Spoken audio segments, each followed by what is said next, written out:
தாத்தா யாரும் கேட்கல. எங்க அப்பா 2 பொண்டாட்டி தாத்தா கட்டினாரு. போயிட்டு யாரும் போ. கேட்கல. இதெல்லாம் ஒரு பெருமையா பாஸ்? எனக்கு பெருமைடா எருமை. எங்க தாத்தா ஊன்னாருன்னா எங்க அம்மா உள்ள போய் உட்காந்துக்கும், பாட்டி உள்ள போய் உட்காந்துக்கும். என்ன நீங்க மாதிரி பேசிட்டு போறீங்க? நீங்க 2 பொண்டாட்டி கட்டினா உங்களை அரெஸ்ட் பண்ணிடுவாங்க, தெரியுமா? பேசிட்டு இருக்கீங்க. இது உங்க தாத்தா பண்ண பெரிய வீரமா? வீரம் தான். வீரம் தான். ஆமா. என்னடா முட்டாத்தனமா பேசிக்கிட்டு இருக்க முட்டா பயல? ஒருத்த வந்து கேக்குறான், என்கிட்ட ஒரு பொண்டாட்டி இருக்குங்க, உங்க பொண்ணை நீங்க 2வது பொண்டாட்டி அப்படியே கட்டுவீங்கன்னு கேட்டா என்ன பண்ணுவீங்க? தரமாட்டியான்னு சொல்லுவேன். தரமாட்டேன்னு மட்டும் சொல்லுவீங்களா, வேற என்ன பண்ணுவீங்க? தர முடியாதுன்னு சொல்ல அவனை விரட்டி அடிச்சிடுவேன். விரட்டி அடிப்பீங்கல்ல? ஆமா, ஆமா. ஏன் விரட்டி அடிக்க? ஏன் ஒரு வீரனை விரட்டி அடிக்கிறீங்களே, தப்பு இல்ல அது? அடிக்கலாமா அப்படி? சிரிக்காத சொன்னா எனக்கு அசிங்கமா இருக்கு. இது என்ன பிரமாதம்? இது விட பெசலைட் ஒண்ணு இருக்கு. சார் நான் தாலி கட்டுறேன்னு சொல்லி கூட்டிட்டு வந்திருக்கேன். இது தாலி கட்டுறேனா? யார் அவரு?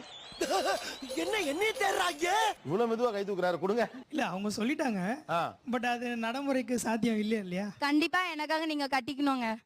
என்னடி சொல்ற? நீ என்ன சொல்ற?